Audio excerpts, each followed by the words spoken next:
आजकल सर ये youngest IAS या फर्स्ट अटेम्प्ट में क्लियर एग्जाम कर देना, ये आजकल स्टूडेंट से बहुत प्रेशर डाल रहा है, तो स्टूडेंट्स कैसे इसको हैंडल करें? अगर वो फर्स्ट अटेम्प्ट में तैयारी देना चाहता है एग्ज़ाम, तो वो उसको प्रेशर के रूप में नहीं ले, वो उसको एक प्रोसेस के रूप में ले। बच्चे कहते हैं, लोग कहते हैं कि पहले हम कॉलेज कर लेते हैं, यूपीएससी का बाद में देखेंगे।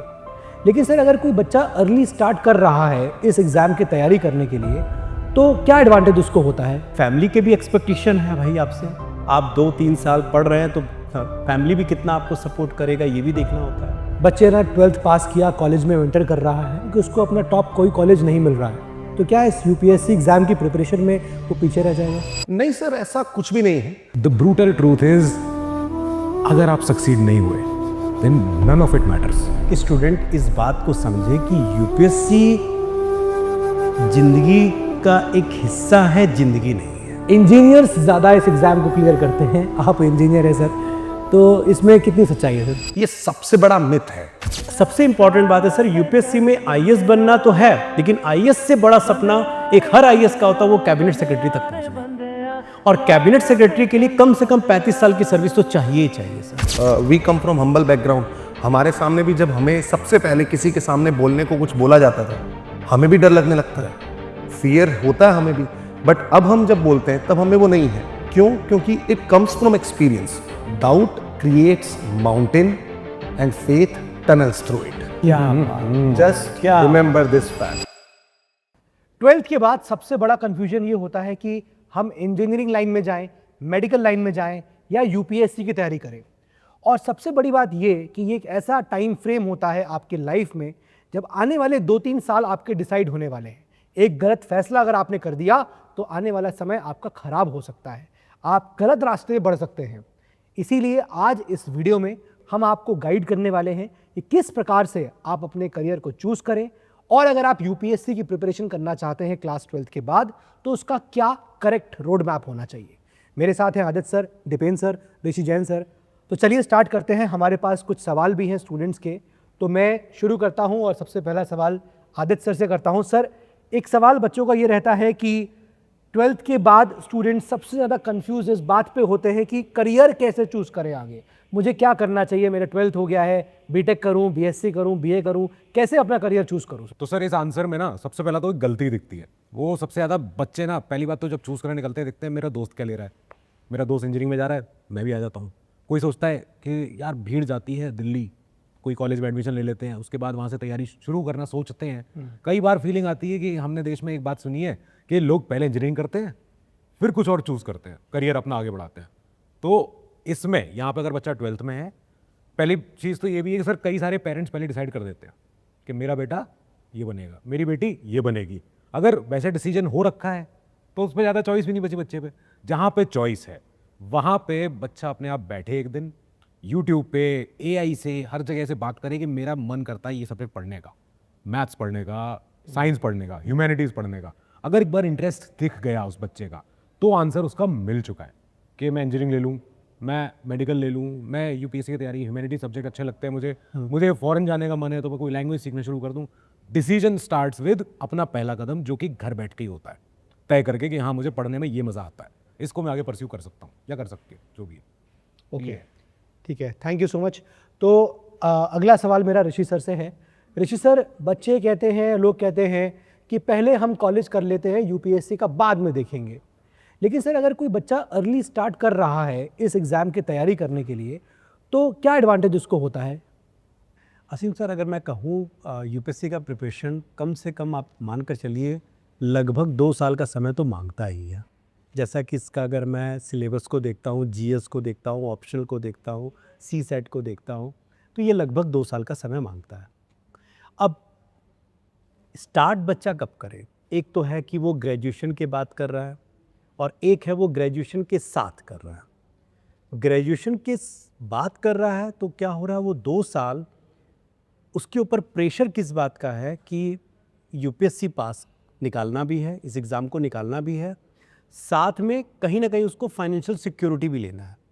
यानी वो कहीं ना कहीं सोशल मानसिक दबाव में रहेगा उस समय। ये बहुत बड़ी समस्या रहती है जब आप ग्रेजुएशन की बात करते हैं, क्योंकि फैमिली के भी एक्सपेक्टेशन है भाई आपसे कि आप सेटल हो जाइए, कमाने लग जाइए, घर में कुछ फाइनेंशियल ऐड करना शुरू कर दीजिए। आप 2-3 साल पढ़ रहे हैं तो फैमिली भी कितना आपको सपोर्ट करेगा ये भी देखना होता है। लेकिन वही अगर हम देखते हैं कि बच्चा कॉलेज के दौरान अगर स्टार्ट कर देता है पढ़ाई, अपना इसकी तैयारी शुरू कर देता है, तो उसका पहला एडेड एडवांटेज है कि वो एक गोल्डन टाइम होता है सर। कोई आपके ऊपर प्रेशर नहीं होता है फैमिली का उतना कि आपको कुछ करना ही है, आपको फैमिली में ऐड ही करना, भैया अभी ग्रेजुएशन कर रहा है। और उसके साथ साथ आप 2-3 साल में अगर आप मान लीजिए जहाँ आप 8-10 घंटे की जगह अगर 3-4 घंटा भी इसको दे रहे हैं स्टडी को, तो आराम से आप इसका प्रिपरेशन कर लेते हैं। तो आपने पूरा होल सिलेबस अच्छे से पढ़ लिया। और वो एक अर्ली सिलेक्शन का फ़ायदा देखिए सर, एक बच्चा मान लीजिए ग्रेजुएशन की बात कर रहा है, तैयारी शुरू कर रहा है, 2 साल बाद वो 2 साल का तैयारी किया, उसके बाद 1.5 साल वो एग्ज़ाम के प्रोसेस में गया। अगर पहला अटेम्प्ट में हुआ, नहीं हो तो दूसरे अटेम्प्ट में गया, करते करते 26-27 साल का सर। उसके बाद वो प्रिपरेशन कर, वो तैयारी करके और सिलेक्शन ले रहा है 26-27 साल में। सबसे इंपॉर्टेंट बात है सर, यूपीएससी में आईएएस बनना तो है, लेकिन आईएएस से बड़ा सपना एक हर आईएएस का होता है वो कैबिनेट सेक्रेटरी तक पहुंचना। और कैबिनेट सेक्रेटरी के लिए कम से कम 35 साल की सर्विस तो चाहिए ही चाहिए सर। तो एक 27-28 साल का बच्चा सेलेक्ट हुआ बच्चा, और एक मान लीजिए टीना डाबी जैसी जो आईएएस है 21-22 साल में सेलेक्ट हुई, दोनों में से तो टीना डाबी का ज़्यादा प्रोबेबिलिटी कि वो कैबिनेट सेक्रेटरी तक पहुंचेगी, जो है एक हर आईएएस का ड्रीम होता है। तो ये एक बहुत बड़ा एडेड एडवांटेज है सर। बिल्कुल। दीपेंद्र सर, एक सवाल आपसे है कि बच्चे ना 12th पास किया, कॉलेज में एंटर कर रहा है, उसको अपना मनचाहा कॉलेज, या मैं कहूँ कि उसको अपना टॉप कोई कॉलेज नहीं मिल रहा है, तो क्या इस यूपीएससी एग्ज़ाम की प्रिपरेशन में वो पीछे रह जाएगा? नहीं सर, ऐसा कुछ भी नहीं है। ये तो आप ये इस बात पे देखिए ना कि there are so many students जिन्होंने इस एग्ज़ाम को क्रैक किया, irrespective of their background, irrespective of what they have scored in their past. ये एग्ज़ाम ये बोलता है कि जो आप इस एग्ज़ाम में कर रहे हैं, आपको उसी के बेसिस पे ही जज किया जाएगा। आप अच्छे कॉलेज में हैं या आपका मनचाहा कॉलेज आपको नहीं मिला, उसका सिर्फ एक ही डिसएडवांटेज जो मुझे लगता है वो होता है, वो ये है कि आपका पीयर ग्रुप आपको बहुत कुछ सिखाता है। अगर आप बहुत अच्छे कॉलेज में हैं, what makes IITs different, the surrounding of IITs makes them different. वही प्रोफेसर्स आपको दूसरी यूनिवर्सिटीज़ में भी मिल जाएंगे, बट जो आपका साथ आपका पीयर ग्रुप है वो आपको अगर एक लेवल का मिलता है तो आपको और अच्छी चीज़ें इनग्रेन करता है। बट हाँ ठीक है, ये कोई ज़िंदगी का अंत तो है नहीं सर। एक बार आपने कुछ अचीव नहीं कर पाया, बट ऐसा तो नहीं है कि आपके पास अगला एडवांटेज नहीं है। कोई इशू नहीं है, आप अपने फेलियर को उससे सीखें और उसको सक्सेस में बदलें। वो सक्सेस में बदलने के लिए बस आपको करना क्या है, जो गलतियां आपने पहले की हैं उनको ना दोहराएं। इससे आपको और एक एडवांटेज मिलेगा कि लोग जिन्होंने पहली बारी में ही सक्सेस अचीव की है, उन्होंने अभी फेलियर का एक एंजाइटी नहीं देखा है, आपने पहले ही उसको देख लिया। तो आप उसको एक एडवांटेज के रूप में देखें और उसी एडवांटेज को इस एग्जाम के अंदर निर्धारित करें। और जैसे जैसे आप इसके अंदर बढ़ते जाएंगे, आपको अपने आप पता चलता जाएगा कि कॉलेज का कोई इतना बड़ा रोल नहीं था, जो भी है वो आपके अंदर है। It comes from you with in. जो आप हैं वही कर सकते हैं और कोई इस चीज़ को बदल नहीं सकता। आप अपनी तैयारी को कॉन्टिन्यूस रखें, कंसिस्टेंसी मेंटेन करें, जो आपने फेलियर्स आपके जिन वजहों से हुए थे उन गलतियों को सुधारें। It will definitely be ending up with your success. Right. Richie sir, आपकी बात को मैं सोच रहा था, आजकल सर ये यंगेस्ट आईएएस, आपने कैबिनेट सेक्रेटरी तक की बात करी, यंगेस्ट आईएएस या फर्स्ट अटेम्प्ट में क्लियर एग्जाम कर देना, ये आजकल स्टूडेंट्स पे बहुत प्रेशर डाल रहा है। तो स्टूडेंट्स कैसे इसको हैंडल करें? सर, सबसे इम्पॉर्टेंट बात है कि स्टूडेंट इस बात को समझे कि यूपीएससी जिंदगी का एक हिस्सा है, जिंदगी नहीं है। तो यहाँ अगर वो फर्स्ट अटेम्प्ट में तैयारी देना चाहता है एग्ज़ाम, तो वो उसको प्रेशर के रूप में नहीं ले, वो उसको एक प्रोसेस के रूप में ले। Here P is not the pressure, here P is the process. कि कम से कम उस प्रोसेस से जब वो गुजरेगा तो कम से कम एक, अगर हो नहीं हुआ तो उसको एक अनुभव तो होगा। और अगली बार कहाँ जैसे सर ने कहा कि जहाँ जहाँ उसने गलती की है उससे वो सीख कर बेहतर बन करके और फिर अपने अटेम्प्ट को बहुत बेस्ट तरीके से रैंक ला करके निकाल सकता है।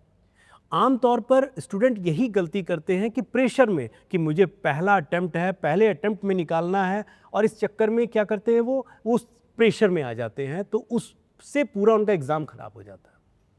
वो इस बात को महसूस कर ले कि मैं एग्ज़ाम दे रहा हूँ but I am not under pressure, मेरे पास कोई प्रेशर नहीं है इस बात का, ये मेरे लिए प्रोसेस है, इस प्रोसेस से मैं गुजरूंगा और इस प्रोसेस की तरह इसको लूँगा, इसको ज़िंदगी का एक हिस्सा मानूंगा, ज़िंदगी नहीं मानूंगा सर।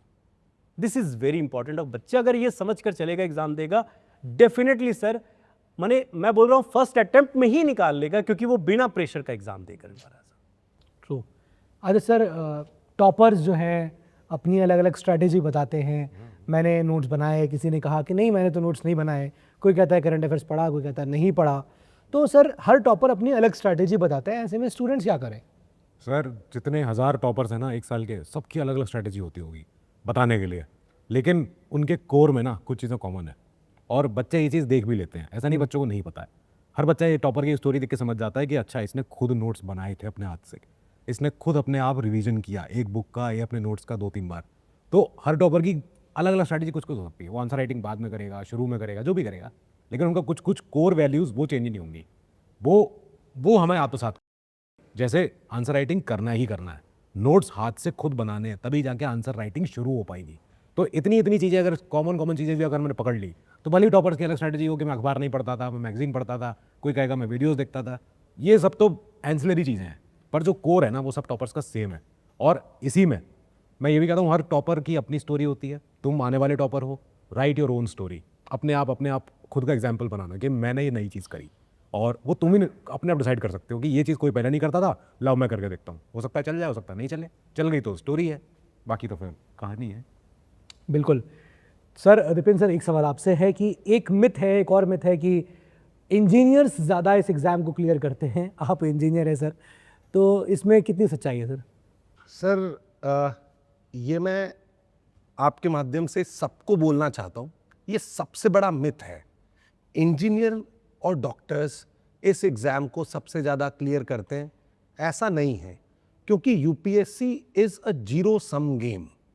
उन्होंने इस एग्ज़ाम को इसी तरीके से डिज़ाइन किया है कि हर स्टेज पे आपकी हर स्किल देखी जाती है। लेट्स से अगर आप इंजीनियर हैं तो आपके पास एक एडेड एडवांटेज है। वो आपके पास एडेड एडवांटेज क्या है कि आपने जेई या कोई पहले ऐसा एग्ज़ाम दिया है जो कि ऑब्जेक्टिव टाइप था। आपके पास एक स्किल सेट है कि आप उस पैटर्न को रिकॉग्नाइज करना जानते हैं। आप ऑब्जेक्टिव तरीके का कोई भी पेपर आता है, आप बहुत अच्छे से उसको सॉल्व कर लेते हैं। बट सिर्फ प्रीलिम्स पास करने से ही तो पूरा पेपर पास होता नहीं है। उसके बाद आता है मेंस। वहां पे एडवांटेज किसको मिलेगा? वहां एडवांटेज मिलेगा उसे जो ह्यूमैनिटीज के बैकग्राउंड से आता है, क्योंकि उसने अपने एग्जाम में, अपने कॉलेज में, बीए के अंदर हिस्ट्री, ज्योग्राफी, पॉलिटी, इन सब में बहुत बड़े बड़े आंसर्स लिखे। अगेन ये पूरा का पूरा जीरो सम हो गया। फिर आता है इंटरव्यू।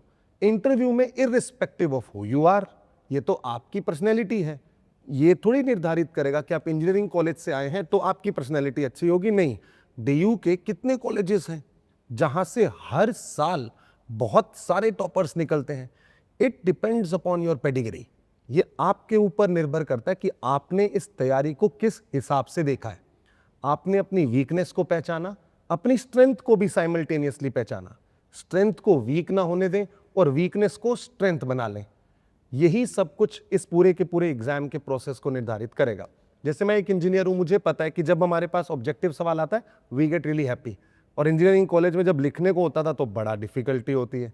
इसलिए जबकि ह्यूमैनिटीज़ का बच्चा जानता है कि पेज कैसे भरना है, उसको तो ये स्किल सेट है ना, उसको अगर मैं एक लाइन दूंगा वो 100 लाइन लिख देगा। हमारे पास स्किल सेट है 100 लाइन का 1 लाइन बता दूंगा, तो वो डिफरेंट स्किल सेट, और दोनों जज हो जाते हैं। एक प्री में जज हो जाता है, एक मेंस में जज हो जाता है। इंटरव्यू में तो आप जो है वो आप ही हैं, आपका बैकग्राउंड नहीं है। आप अपने साथ अपने हॉबीज, अपने स्किल्स लेके जा रहे हैं, इररिस्पेक्टिव ऑफ आप किस बैकग्राउंड से आते हैं। बिल्कुल, आपका बैकग्राउंड बिल्कुल मैटर नहीं करता है। ऋषि सर, एक सवाल आपसे और। सर एक सवाल हाँ, मैं आपसे करना चाहूँगा। एक्चुअली आज का इंसिडेंट है, मैं क्लास में पढ़ा रहा था सर, पढ़ाते पढ़ाते एक बच्ची से मैंने एक सवाल पूछा, तो थोड़ी देर चुप रही, मुझे लगा कि हो सकता है उसको ना आता हो, बैठ गई वो, और बैठने के बाद वो रोने लग गई। तो मैंने उससे पूछा क्या हुआ बेटा, रो क्यों रहे हो? तो बोले सर मुझे आंसर आता है, मैं बोल नहीं पाई और मुझे इस बात का गिल्ट हो रहा है, मैं थोड़ा इंट्रोवर्ट टाइप की हूँ। फिर उसको रोते हुए एक सवाल मुझसे पूछी जो मुझे मैंने अंदर से झकझोर दिया, मैं वही पूछना चाहता हूँ। उसने मुझसे कहा सर क्या इंट्रोवर्ट जो बच्चा होता है क्या उसके लिए यूपीएससी बहुत कठिन होता है क्या सर? सर देखिए, ये इसका जवाब ऐसे होना चाहिए कि देखिए ये एग्ज़ाम या ये सर्विस जो है ये मांगती है कि आप थोड़ा सा घुले मिले सोसाइटी के अंदर, क्योंकि आपको डीलिंग पब्लिक में ही करनी है। तो जो लोग इंट्रोवर्ट होते हैं, ऐसा नहीं है कि वो एग्ज़ाम नहीं निकाल सकते। एग्ज़ाम प्रीलिम्स या मेंस या इंटरव्यू, प्रीलिम्स या मेंस तक ये सब चेक नहीं करता है कि आप इंट्रोवर्ट हैं कि नहीं है। इंटरव्यू डेफिनेटली यहाँ पर ऐसी बात आएगी कि आपको देखा जाएगा, क्योंकि देखिए ज़रूरी है कि आप थोड़ा पब्लिक डीलिंग करें। लेकिन इंट्रोवर्ट होने की वजह से एग्ज़ाम रुक जाए, ये शायद ऐसा नहीं होगा। बट हाँ, अगर आप सेलेक्ट हो जाते हैं तो शायद उसके बाद आप ज़रूर थोड़ी बहुत प्रॉब्लम फेस कर सकते हैं, बिकॉज आपको पब्लिक में डील करना है, आपको लोगों से बात करना है, लोग आपके पास आएंगे अपने सवाल लेकर। तो उस वक्त आप ये नहीं कह सकते कि अरे नहीं मैं कैसे बात करूँ उस चीज़ को लेकर, या फिर मैं खुद से नहीं बात कर रही हूँ। तो आपको एज डीएम बनने के बाद रिपोर्ट्स लगानी पड़ेंगी, इन्वेस्टिगेट करना पड़ेगा, ग्राउंड रियलिटी बतानी पड़ेगी, उतरना पड़ेगा ग्राउंड पे। तो you have to be that active. तो ठीक है, थोड़ा सा इंट्रोवर्ट आपका कैरेक्टर हो सकता है, बट डिमांड जो कर रहा है एग्जाम अपनी नौकरी के हिसाब से आप थोड़ा सा इसको शिफ्ट कर सकते हैं, मेरे हिसाब से करना भी चाहिए। But sometimes sir what I believe is introvert होना is also an advantage. Introvert होने से इस एग्जाम के अंदर जब आप क्लियर भी कर लेंगे या आप कोई जिला चला रहे हैं, that particular thing needs secrecy. उसमें आपको चीज़ों को सीक्रेट भी तो रखना है, आपको डिप्लोमेटिक होना है, you need to maintain the secrecy of certain things. अगर आप इंट्रोवर्ट हैं तो you develop that habit of maintaining things secret inside you, but आप उसको अपनी वीकनेस ना होने दें। इंट्रोवर्ट को कैसे, जैसे सर आपको बात बताता हूँ, प्री और मेंस में इंट्रोवर्ट होना ना होना विल हार्डली मैटर। एकदम सही कहा सर।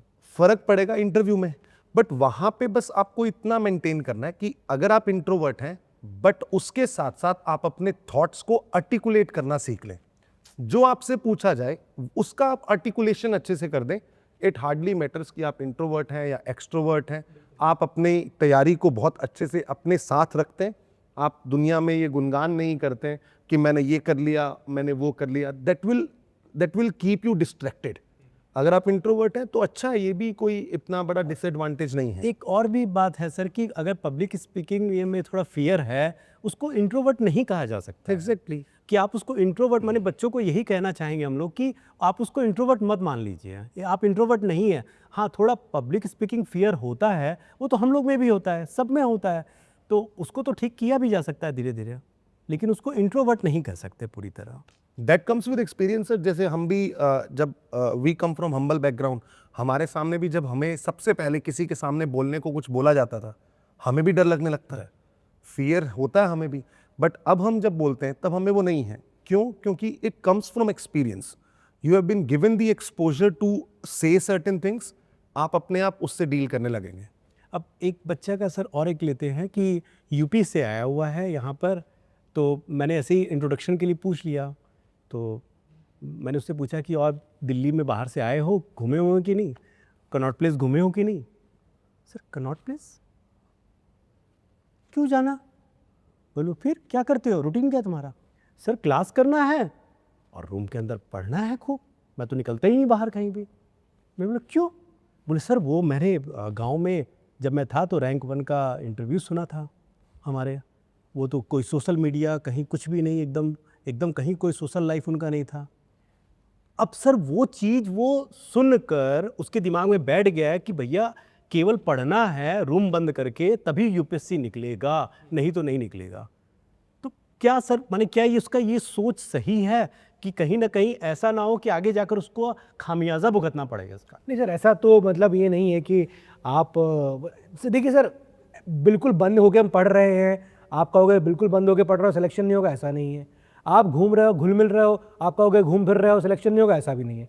इट टोटली डिपेंड्स, है ना। आप अगर बंद कमरे में बैठे हुए हैं, आप पढ़ रहे हैं, आप बाहर की दुनिया से, हो सकता है आपकी चॉइस है, नहीं मन कर रहा है मेरा जाने का, मैं कभी चला गया, हो सकता है मैं उसको कॉल मैं काउंट ही ना करूँ, कभी मैं कनॉट प्लेस गया भी नहीं गया, कभी एक बार 6 महीने में चला गया तो ठीक है। लेकिन अगर मैं नहीं भी जाता हूँ, रूम में बैठा हूँ और सर मैं अगर सिर्फ पढ़ाई कर रहा हूँ, मेरे हो सकता हो सोशल होने के या हो सकता हो मेरे को रिलैक्स करने का मेरे अलग तरीके हो सकते हैं। ज़रूरी नहीं है कि मैं एक कनॉट प्लेस जाऊँगा तभी मैं माना जाऊँगा कि नहीं मैं थोड़ा ओपन अप हो रहा हूँ। हो सकता है कि मैं मूवीज़ देख लूँ, हो सकता है कि मैं सोशल मीडिया पे किसी से कनेक्ट कर लूँ, माइट भी कुछ भी हो सकता है। तो it will not make a difference, मुझे लगता नहीं कोई डिफरेंस बना। बट बच्चा को थोड़ा सोशल तो होना भी चाहिए ना। बिल्कुल सर। एकदम केवल 18 घंटे 17 घंटा पढ़ना यूपीएससी तो मेरे ख्याल से नहीं है। नहीं है, बिल्कुल नहीं है सर। आप साथ में थोड़ा सोशल लाइफ भी रखना चाहिए। बिल्कुल वही होना चाहिए। और इसमें वही है कि आप सोशल लाइफ में आपके पास 2-3 दोस्त होने चाहिए। और 2-3 दोस्त ही काफ़ी होते हैं, बिकॉज वही है ना, 2-3 is a group, 4 is a crowd वाली बात हो जाती है। तो वैसे ही है यहाँ पर, ये 2-3 दोस्त होने चाहिए जिससे आप अपने सुख दुख बांट पाओ। तो उनके साथ अगर आप जेलअप हो रहे हो, 3 लोग हैं काफ़ी है मेरे ख्याल से। नॉट आपको इससे ज़्यादा 5, 6, 8, 10 लोग की ज़रूरत नहीं पड़ती है कि आप इतने ज़्यादा आपको दोस्तों की रिक्वायरमेंट हो। वैसे रियल लाइफ में भी सर इससे ज़्यादा दोस्त होते भी नहीं है, मुश्किल 2-3 दोस्त होते हैं जो आपके हमेशा हर वक्त फ़ोन उठा लेंगे और 2 बजे रात को कुल बात मिलाकर हो सर जाएगी। लग रहा है कि यूपीएससी स्टडी के साथ साथ अप्रोच का भी है। अप्रोच बिल्कुल है सर, आपकी ओवरऑल पर्सनालिटी का डेवलपमेंट है, केवल आपका पढ़ना कैरेक्टर ही का UPSC डेवलपमेंट नहीं है, हो सकता। आपकी कैरेक्टर की एग्जाम है ये कि आप कैसे हो। मतलब हम सब चारों अलग हैं अपने कैरेक्टर्स में, है ना। बस वही चीज़ है सर कि कैरेक्टर वाली बात है। सर भी बोले ना, अप्रोच का फर्क है। अप्रोच तो सर ये भी है ना कि पीपल डू से कि सोशल मीडिया नहीं यूज करना। अब सोशल मीडिया को यूज करने का भी तो एक तरीका है। राइट। वो हमें भले रील्स पे देखेगा और हम बोलेंगे रील्स नहीं देखना, हाँ, देखेगा वो हमें रील्स पे, और उसमें बोल भी मैं यही रहूंगा कि रील्स नहीं देखना। बट ये भी तो आइडेंटिफाई करना ना कि कौन सी रील्स देखनी है। बिल्कुल। आपको अपना अगर ब्रेक लेना है तो उस ब्रेक में you are scrolling things, but उसमें 2 चीज अगर आपको काम की मिल रही है, आपने अपना एल्गोरिदम ही इस तरीके से सेट कर लिया, जो फीड आपके पास आ रही है उसमें क्वेश्चन आ रहा है, सही बात। आप स्क्रॉल करते हैं एक PYQ आ जाता है, that gives you refreshness, that gives you clarity of thought. आपका टाइम भी निकल गया, आप सोशल मीडिया पे भी हैं, आप दुनिया से दूर भी नहीं हैं, आप जो लोग कर रहे हैं वो आप भी कर रहे हैं, तो you are alive in the preparation also. मैंने कुल मिलाकर सर देखा है कि ये लोग जो बच्चे हैं गांव के हैं जो यूपीएससी की प्रिपरेशन करना चाहते हैं, टॉपर्स की रील्स को इतना स्ट्रिक्टली फॉलो कर रहे हैं, पूछिए मत। एक बच्चा मुझे क्या वही बच्चा एग्जांपल क्या दे रहा है कि सर मैंने टॉपर का रील देखा, एक मम्मी का उनका इंटरव्यू आ रहा था कि बचपन में उसके पास एक बर्थडे का केक लेकर बच्चा पहुंचा, वो केक खा लिया, उसको हैप्पी बर्थडे तक नहीं बोला। सर वैसा होना चाहिए बच्चा। मैं उसकी तरफ अवाक होकर के देख रहा था, अरे भाई ये ऐसा नहीं होना चाहिए, ऐसा बच्चा नहीं होना चाहिए। सोशल हो, और वो भी सोशल, वो बचपन का बात होगा उसका।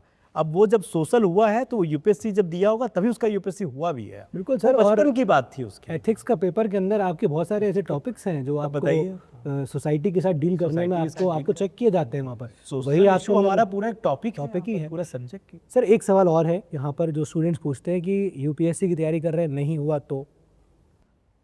माने मैं तो यही कहूँगा कि यहाँ पर जब तक ये शंका मन में रहेगा सर, डाउट, सेल्फ डाउट तो आपको दूर करना होगा सर। आप सेल्फ डाउट ले करके इस एग्ज़ाम में नहीं आ सकते। आपको उस सेल्फ डाउट के कंडीशन से अपने आप को बाहर निकालना ही होगा। क्यों? When you have the self doubt it will reduce your efficiency sir, number 1।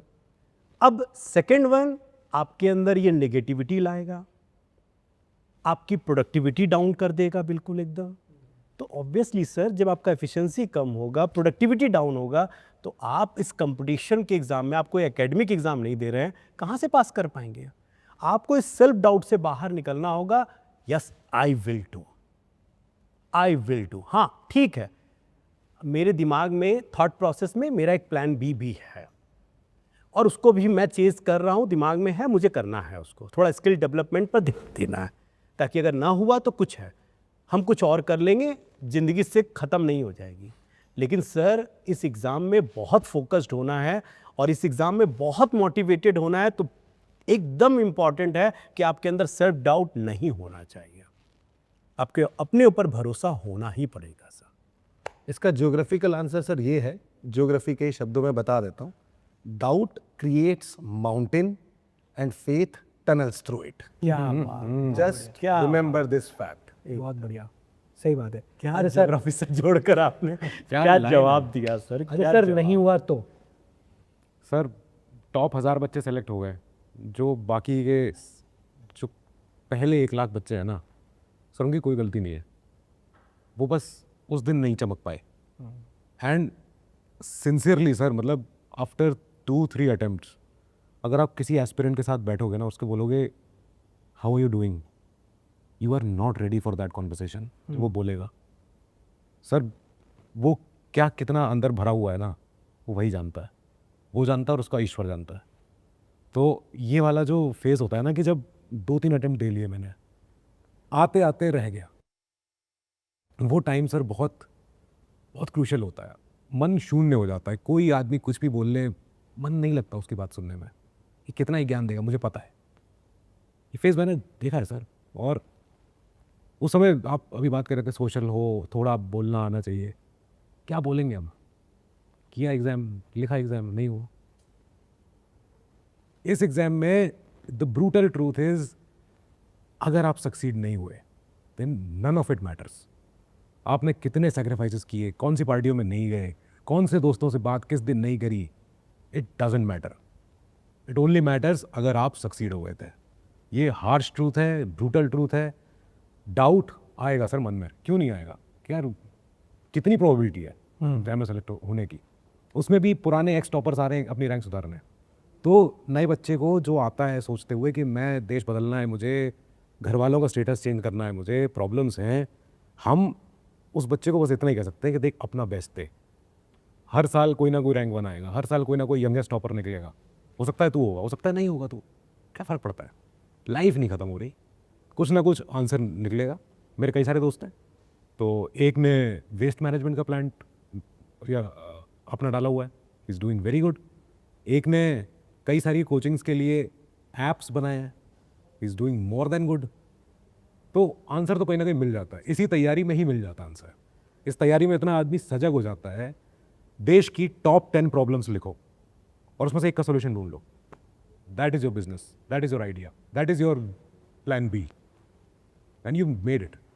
लड़कों ने किया है, बट हाँ इसमें बस ये है कि रैट रेस में नहीं लगना है कि यार करते जाना है करते जाना है। अब यहीं पे क्वेश्चन, एक काउंटर क्वेश्चन, सर कब रुक जाना चाहिए तैयारी के लिए? सर देखिए, आप 5 साल इस एग्ज़ाम की तैयारी करो, ज़रूरी नहीं है कि आप IAS हो जाओ। आप काबिल हो सकते हो, लेकिन ज़रूरी नहीं है कि आप IAS हो जाओगे। तो right time to leave this exam हमें तब डिसाइड करना चाहिए जब हमको लगे कि ठीक है, मतलब हमें ये चीज़ गिल्ट नहीं आना चाहिए कि यार नहीं कर पाए, सोसाइटी में क्या मुंह दिखाएंगे, दिल्ली से वापस लौट रहे हैं, लोग क्या कहेंगे, गए थे दिल्ली प्रिपरेशन में नहीं आ पाया। You have to decide yourself. दुनिया क्या कहती है, क्या नहीं कहेगी, हमें उसकी फ़िक्र नहीं करनी है। अगर हमें लग रहा है कि नहीं, मुझे अब यहाँ से अपना रास्ता दूसरा चूज़ करना है, मेरे लिए हाई टाइम है, तो आपको चूज़ करना है। You are running your own race. Simple सी बात है, बराक ओबामा ही retired at 55, Donald Trump started at 65। तो सब अपनी रेस दौड़ रहे हैं।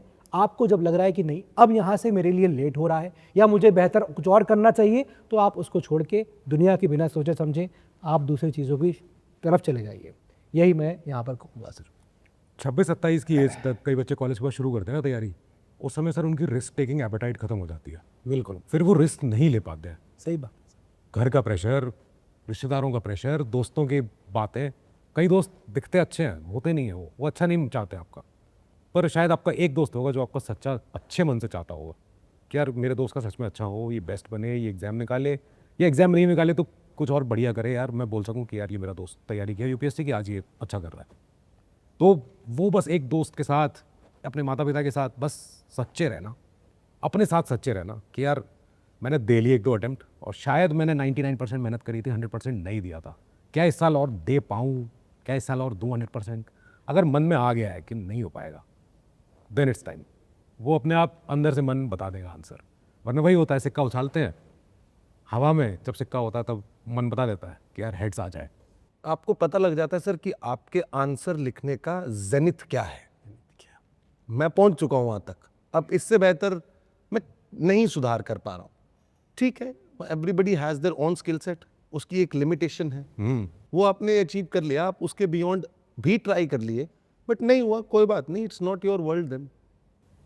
एग्जैक्टली, somebody मतलब else, some other world is waiting for you to create another universe. वो वाली बात है। समटाइम्स सर कभी कुछ चीज़ें हमारे लिए नहीं होती हैं, हम शायद बहुत अच्छा आंसर भी लिख रहे होंगे, हमने शायद बहुत अच्छा किया होगा, बट माइट बी इंटरव्यू में हमारे फेवर में चीज़ें नहीं गई होंगी, माइट बी वो 2-3 घंटे हमारे फेवर में नहीं गए होंगे, माइट बी भाई लास्ट कुछ भी हो सकता है। यूपीएससी को जिंदगी का भाग मानो, जिंदगी में बिल्कुल Exactly. तभी आप इससे बाहर भी आ पाओगे। एग्जिट प्लान आपका तभी बेहतर हो पाएगा। और आप होना चाहिए। बिल्कुल होना चाहिए, और लाइफ में आपको ना खुश रहना है, it is all about that. जिंदगी में खुश रहना इंपॉर्टेंट है, हम लोग क्या खुश नहीं है क्या? सर जो प्राप्त है वो पर्याप्त है, बिल्कुल है। और वही कंटेंटमेंट है। Man proposes God disposes. तुम सोचते हो कुछ भी कि ऐसा होगा वैसा होगा, पर जो होगा वो सही मंजूर होगा। मंजूर खुदा होगा। तो बहुत ही इंसाइटफुल सेशन था मेरे हिसाब से, और जो अगर मैं समराइज़ करूँ तो आई थिंक क्लैरिटी होनी चाहिए आपके पास एक अर्ली स्टार्ट आपको करना चाहिए, एक स्ट्रक्चर्ड तरीके से तैयारी करना चाहिए, कंपैरिजन से दूर रहना चाहिए, प्रेशर लोगों का नहीं लेना चाहिए। ये सब बातें जो है मुझे लगता है हमने इस सेशन में जो है कहीं ना कहीं सीखी, और ये एक कंप्लीट आप लोगों के लिए रोड मैप था। हम ऐसे और भी सेशंस लाते रहेंगे। कोई आपका डाउट हो तो कमेंट बॉक्स में ज़रूर ड्रॉप कर दीजिएगा, हम लोग उसको टेकअप करेंगे अगले सेशंस में। जय हिंद, थैंक यू एवरीवन।